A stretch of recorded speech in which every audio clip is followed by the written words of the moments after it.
တိုင်းကတော့သူ့ကိုတခေါက်ဆိုင်နှစ်ခေါက်လောက်ပြန်ဆိုင်ရမှာအားရတဲ့လူတွေပဲလေအေးမလားဆရာကျွန်တော်ဒီကတားခဲ့တဲ့ဒီကိုပြန်လာတယ်ဆရာကက်စတမာတဲ့ကိုကွန်ဖက်တာဆောင်းဖက်တဲ့ဖေးနေတယ်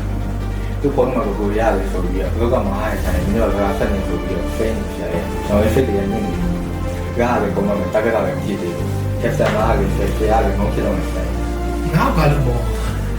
တားခဲ့တဲ့ရုံနဲ့ပဲတည်းကရှုပ်တယ်ဆရာအားကြောင့်ဘယ်လိုကြောပါ့မလဲဒီချက်တဲ့ခက်ခဲကိုကြော်လာဖို့အတွက်အချက်၅ချက်တော့လိုတယ်အဲ့ဒါလေးကိုသိချမှတော့မှာရမယ်နံပါတ်1ကကိုယ့်ရဲ့စိတ်ကိုစောင့်ကြည့်တဲ့စနစ်ကိုထားရတယ်အဲ့စနစ်ကိုထားရမယ်ဆိုတော့ဘာကိုပြောချင်လဲဥပမာကိုကလည်းဝင်းကြီးတစ်ခုကိုစဘာကိုစိုက်တယ်စဘာကိုစိုက်တဲ့အခါမှာကိုပြောနေနဲ့စဘာပင်ကိုရှင်းတာတော့စဘာပင်နဲ့တူသုံးစားလို့ရတဲ့ပေါင်းမြတ်တွေကလည်းထွက်လာမှာပဲကိုကစဘာပင်ကိုစဘာပင်တွေအားဖြည့်တဲ့ဓာတ်မြေဩဇာတွေကိုကျွေးနေတယ်အဲ့လိုပဲအဲ့စဘာပင်ကိုရောက်သွားတယ်ပေါင်းပင်တွေကလည်းစဘာပင်နဲ့တူရှင်းတဲ့ကြီးထွက်လာတယ်စိတ်ဆိုတဲ့သဘောတရားကလည်းထူကြီးတော့မကောင်းတဲ့အခြေအနေမှာရှိနေတယ်ဒီစိတ်ကိုစောင့်ကြည့်နေစောရပြောသလိုဒီစဘာပင်ကိုစိုက်တဲ့အချိန်မှာမလိုလားတဲ့ပေါင်းမြတ်တွေကိုဆွဲနှုတ်ပြရ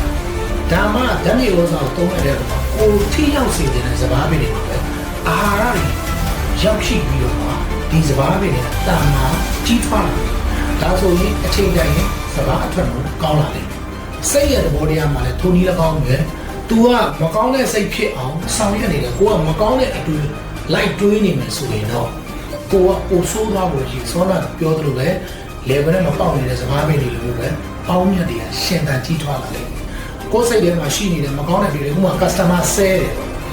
ယ်ဆိုတော့ဘာဖြစ်လဲဆဲတဲ့ခံရတဲ့အရာတော့ပြီးသွားတော့ဒါကလေကိုယ့်ရဲ့ဘဝကိုတိခံခြင်းတရားကိုလာပြီးကျင့်ပေးနေတယ်လို့ကိုတွေးလိုက်တော့ပြီးရင်နောက်တစ်ချက်ကိုကောင်းလာတဲ့တွေးမှဆိုရင်ဒီလူဆဲတာတော့ဘာမှမတုတ်ပြန်လဲငါတော့ခန္ဓာရင်ရှိနေပြီပဲငါ customer ပေါ်မှာငါကောင်းကောင်းမွန်မွန်ဆက်ဆံနိုင်တာပဲဆိုပြီးဘာလို့ကို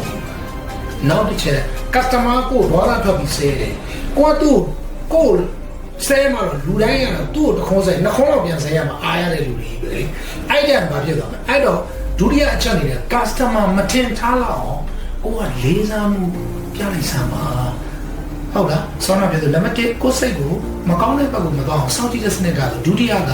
customer အားသိအောင်လေးစားမှုပြလိုက်စမ်းပါဥပမာသူကကိုဆဲတဲ့အခါမှာကို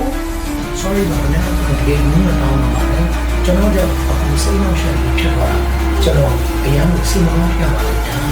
အဲ့တော့ကျွန်တော်အခုဖုန်းလေးချဝင်ပေးပါနော်ကျွန်တော်ကြောင့်စိတ်နှောက်ရှက်ပြီးမှကျွန်တော်အမှုညတောင်းပန်ပါတယ်ဆိုပြီးတော့ customer ခံမှန်းလို့မရအောင်လေးစားမှုပါလို့မရအဲ့ဒါကိုယ့်ရဲ့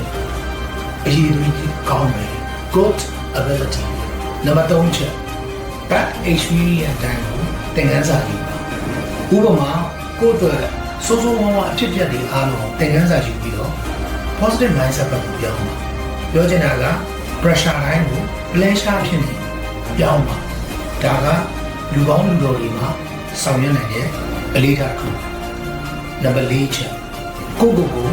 system ထည့်စနစ်တစ်ခုထည့်ကိုက customer တယောက်ကိုစတယ်ဒါမှမဟုတ်လင်းနေတယ်ကိုပထမဆုံးစတဲ့ပုံမှာပဲကို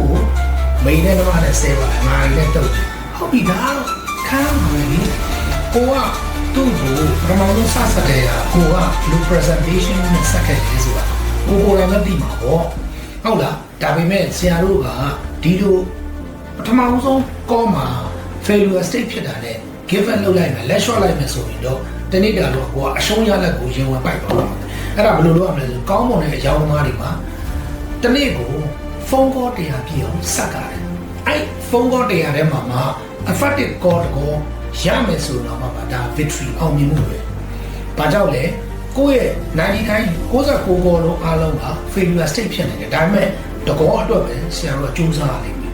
ဘာဖြစ်လို့လဲဒီတကောကပဲဆရာတို့ကောင်းမွန်တဲ့ potential ရှိတဲ့ customer တယောက်ကိုခေါ်ဆောင်လာမှာဖြစ်တယ်အဲ့တော့ကိုကအပြုသဘောဆောင်တဲ့ good optimism mindset နဲ့ပဲစူးစမ်းရလိမ့်မယ်နံပါတ်5ချက် evaluate လုပ်ရကိုညဘက်ရောက်ပြီဆိုတာပြန်သုံးသပ်ငါတစ်နေ့တာရုံးချိန်အတွင်းမှာငါဘာတွေလုပ်ခဲ့တယ်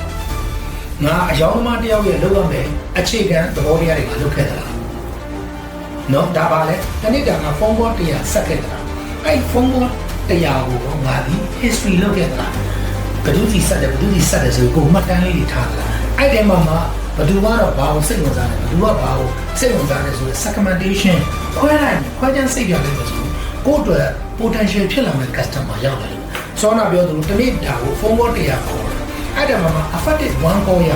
ဒီတော့ဒါပေမဲ့အခုတော့မဝယ်သေးဒါပေမဲ့အမသတင်းကြွကြရင်ဝယ်မယ်အဲ့ဒီနူးရကြရင်ဝယ်မယ်ဒါဆိုအချိန်တော့စောင့်မယ်ဒါပေမဲ့ तू ကကိုယ့်အတွက်အလားလာရှိတဲ့ဖောက်တဲ့ကောင်းတွေဖြစ်လာတယ်ဒါဆိုကိုယ့်အတွက်အခွင့်အရေးကောင်းတစ်ခုဖြစ်လာတယ်ဒါကကိုယ့်အတွက် music ကောင်းတစ်ခုဒါကိုသိမ့်ထားဒီလိုမျိုးအလေးထားပြီးတော့ကိုကရက်ပေါင်း30စလုံးလောက်ရမယ်ဆိုရင်တနေ့ကို affected တကောပဲရအောင်လူ30ရလာတယ်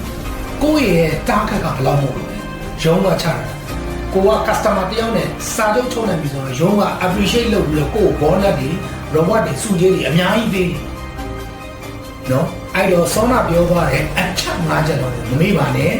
တေးသေးချာချာကောင်းမှထည့်ပါနော်အဲ့တော့နောက်ဆုံးအနေနဲ့ပြောချင်တာမကောင်းတဲ့အတွေးဆိုးတွေဖယ်ထုတ်လိုက်ပါကောင်းမွန်တဲ့အတွေးတွေဖြစ်အောင်ပြောင်းပါဘဝမှာလောကရှိပါဆိုလူတိုင်းကိုရှိုက်တယ်နော်အဲ့ဒါကိုခံနိုင်ရှိအောင်ကြိုးစားပြီးတော့မှကိုယ့်ဘဝကြီးတိုးတက်ဖို့အတွက်ပြောင်းလဲလိုက်စမ်းပါအမြဲတမ်းယုံကြည်မှုထားပါအမြဲတမ်းတန်ဖိုးထားစမ်း